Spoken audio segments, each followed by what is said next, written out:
Сәлем достар, сендермен бірге Ерасыл. Бір ай бойы жаңа видео шыққан жоқ. Мен ютубта жоғалып кеттім. Бұның себебін инстаграмда түсіндірген едім. Міне, көріп отырсыз ба, егер сіз инстаграмға тіркеліп қойған болсаңыз, бәрін білуші едіңіз. Сондықтан да инстаграмға тіркеліп қоямыз. Сілтемесі төменде. Ал егер сізде аккаунт жоқ болса, онда аккаунт ашып тіркелеміз. Және де достар, тиктокта менің видеоларымды ұрлап салушылар көбейіп кетті. Сондықтан мен өзім тикток ашып қойдым, Еракрафин. Мен ол жақта өз видеоларымды қиып сала бермеймін, кәдімгідей тикток түсіремін. Сондықтан қызықты болады деген ойдамын. Және де достар, көрейікші, бір күннің ішінде қанша адам келеді екен маған. Мен сіздерді тиктоктағы күтіп отырмын. Сондықтан қазір барып тіркеліп қоямыз. Бүгін біз сіздерге көрінбейтін адам 2020 киносының қазақша негізгі желісін айтамыз. Бұл киноның режиссері Ли Уанел. Пила, Астрал, Апгрейд сынды сапалы танымал туындылардың режиссері Ли Уанел. Және оның бұл киносы да осы топқа қосылды. Кино шығыны $7 миллион, ал табысы $143 миллион. Жоғарғы тауыспен қоса жоғарғы бағалауды да алған кино. Бір сөзбен айтқанда өте қызықты кино. Сондықтан да көп сөйлемей мен оқиға желісіне көшейін. Және де достар, біз көп уақыт жоқ болып кеткендіктен белсенділік сәл түсіп кетті ау деймін. Сондықтан достар, өздеріңіздің белсенді екендеріңізді тағы маған дәлелдеп көрсетіп тастаңыздар. Комментария жазамыз, лайкты басамыз, және арнадан жаңадан болсаңыз тіркеліп қоямыз. Ал енді біз бастаймыз. Кино бір Сиси деген келіншектің түн ортасында үйден ақырын жасырынып қашып бара жатқанымен басталады. Өзі қалтырап барынша дыбыс шығармайын десе де, Сиси енді шыға бергенде иттің кесірінен көлік шулап, Сиси жан ұшыра жүгіре кетеді, және біз бөлменің жарығын жанғанын көреміз. Сиси алдын ала сіңілісін шақырып қойыпты.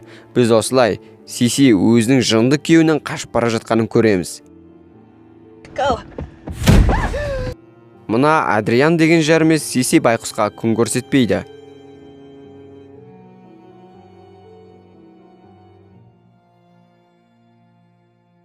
Сиси осылайша қашып өзінің полицей досы Джеймстің үйін паналайды. 2 апта өтсе де зорлық-зомбылықтан көз ашпаған Сиси әйтеу бірдемеден сескеніп үрейленіп жүретін болған. Сен мына үйден 2 адамды атап шыққан жоқсың. Мен сен үшін алдаймын.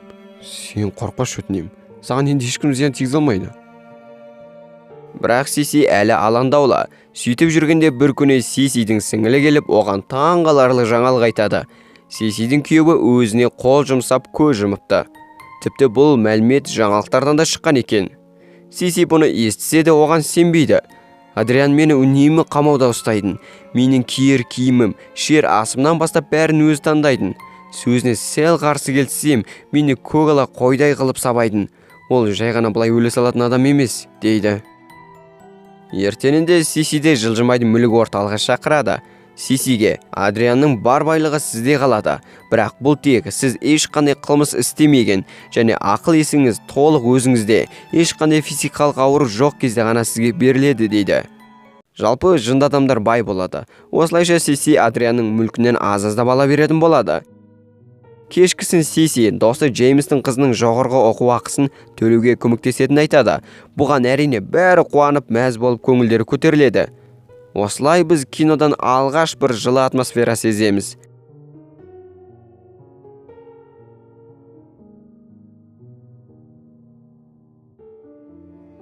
Бірақ бір түсініксіздік.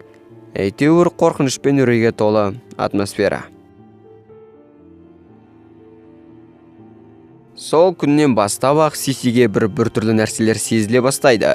Әлдекім өзін аңдып жүргендей, әлдекім өзін бақылап тұрғандай.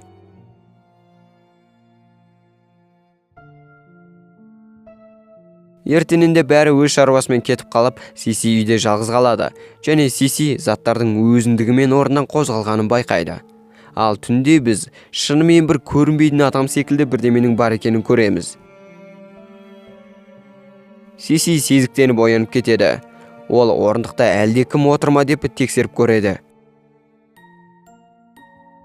Одан ол қайта ұйқыға кеткей жатқанда оның көрпесінің етегін әлдекім басып қалады. Әрине Сиси шошып кетеді. Одан Джеймс келіп, ештеңе таппайды. Ол Сисиді тыныштандырып, сен қатты күйзеліске түсіп кеттің. Содан осындай нәрселер көрініп жатыр, дейді. Ертеңінде Сиси жұмысына барып өзінің бар жобасын таныстырайын десе, сөмкесіне салған жұмысы жоқ болып кетіпті. Одан оның бас айланып талып құлап қалады.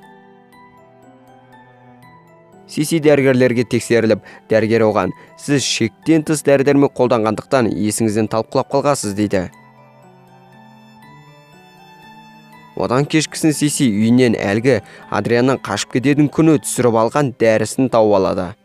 Бұны көрген Сиси тура жылжымайды мүлікте жұмыс жасайтын Адрианның бауыры Томға келеді. Сиси тура ашық әңгіме айтады. Адриан әлі тірі. Қалай екенін білмеймін, бірақ ол көрінбейтін адамға айналған. Бұл ойындарыңды доғарыңдар.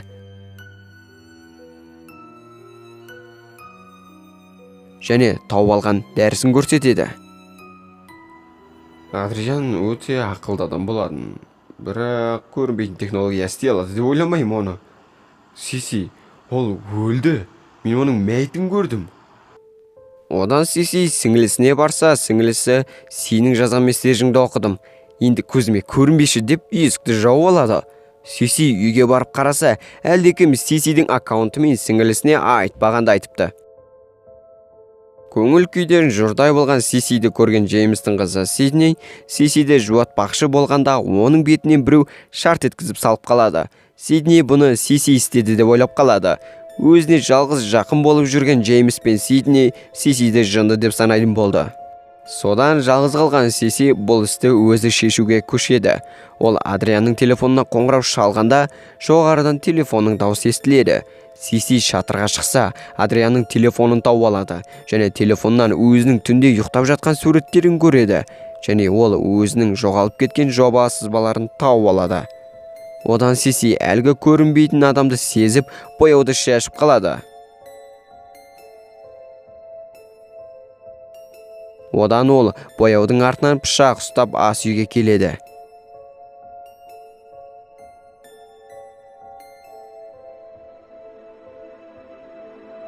Біз осылай көрінбейтін адам мен Сисидің быдыш-тыдыш ойынын көреміз.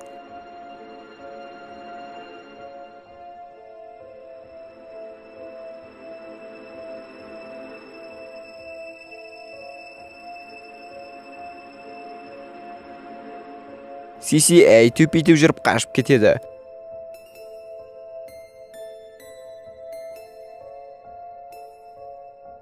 Одан ол Адрианның үйіне келеді, және ол Адрианның келесі бір көрінбейтін киімін іздеп жүр. Және Сиси Адрианның үйінен көрінбейтін киімді тауып алады. Ол киім түгелмен кішкене голограммалық камералармен қапталған. Және бұл киімдегі голограмма келесі беттегі көріністі сол күйі қарсы бетке көрсетеді. Осылай көрінбейтін қалыпқа енеді екен.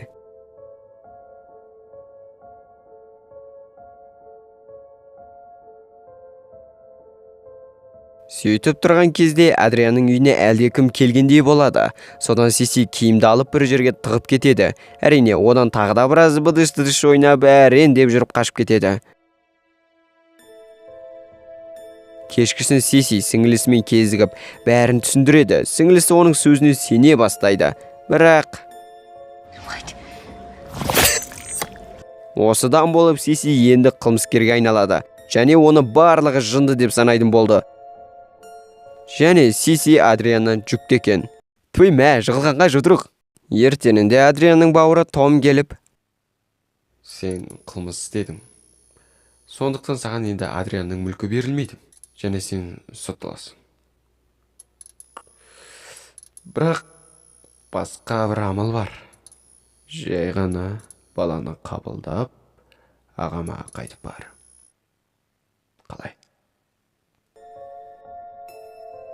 Бұл әңгіме арқылы біз бұл оқиғаның бәрі Адриан мен бауырының жоспары екенін білеміз. Сол түні Сиси жоспар құрып өзіне өтірік қол жұмсағай жатқандай болып, көрінбейтін адамды ұстап алады.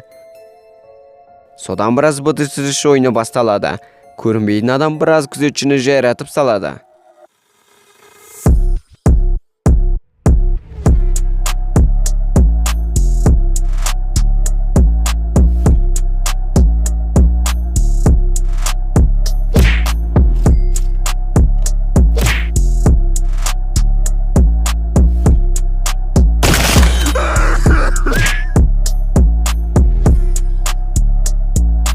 Сиси тапаншаны алып сыртқа шығады.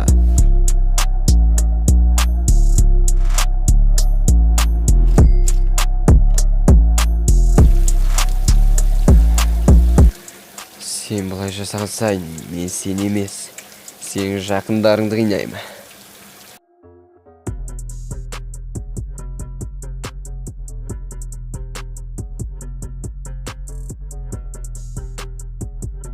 Одан көрінбейтін адам байқұс Сидней мен Джеймсқа қарай кетеді. Сидней дәл қауіпке түскен кезде Джеймс келіп көрінбейтін адамнан өлердей таяқ жейді.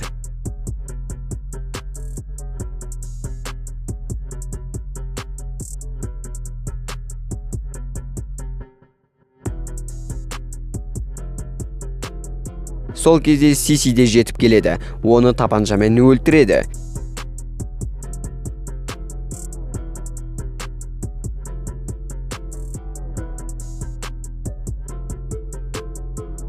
Сиси осылайша әлгі көрінбейтін адамның маскасын шешіп қалса, ол Адриан емес, Адрианның бауыры Том болып шығады.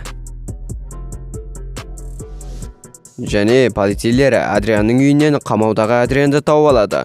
Содан Адрианның бауыры Том Адрианды кепілдікте ұстап, мына қылмыстың бәрін жасаған болып шығады. Бірақ бұған Сиси сенбейді. Ол басын жұмыстатып, бұның бәрі Адрианның ісі. Ол соңғы төбелеске әдейі дым білмейтін бауырын жіберген. Содан өзі қамауда зорлық көрген адам секілді көрініс ойнаған. Осылайша ол барлығынан сүттен ақ судан таза болып шыға келген. Сөйтіп тұрған кезде кешкісін Адриан Сисиді кешкі асқа шақырады. Ал Сиси сықиып отырып жетіп барады.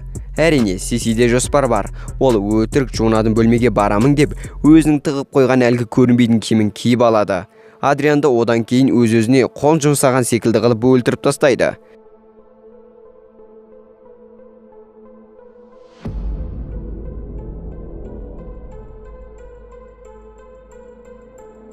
Осылай Сиси барлығынан құтылады. Және осылай кинода аяқталады.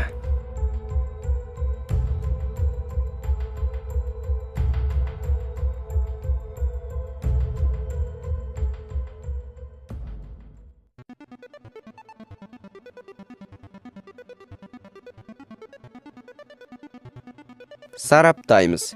Мен профессионалды немесе бір кино маманы емеспін, мен дымда емеспін, мен жай ғана ютубермін, баламын, оқушымын.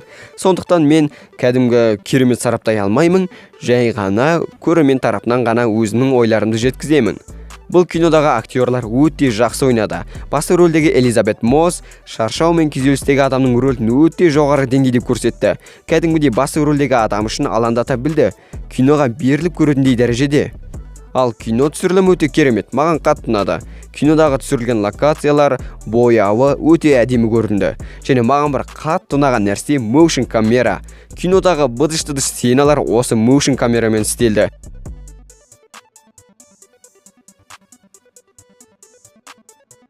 Және CGI өте сапалы болды. Көрінбейтін адам жайлы көптеген кинолар бар, бірақ мен ең сапалысы осы дер едім. Осындағы CGI керемет көрініп тұрды. Жаңбырдың үстіне тамуы, бояудың шашырауы, төбелес сценалар, көрінбейтін адам керемет көрініп тұрды. Тоқта, көрінбейтін адам керемет көрініп тұрды. Не айтып кеттім мен? Және бір тағы айта кететін нәрсе, көрінбейтін адамның киімінің технологиясы. Бұл ең шынайы нұсқа деп айтуға болар еді. Өйткені, білесіздер ма, көптеген көрінбейтін адам жайлы киноларда бір сұйықтық ішеді, немесе бір химиялық тәжірибе арқылы көрінбейтін болып кетеді.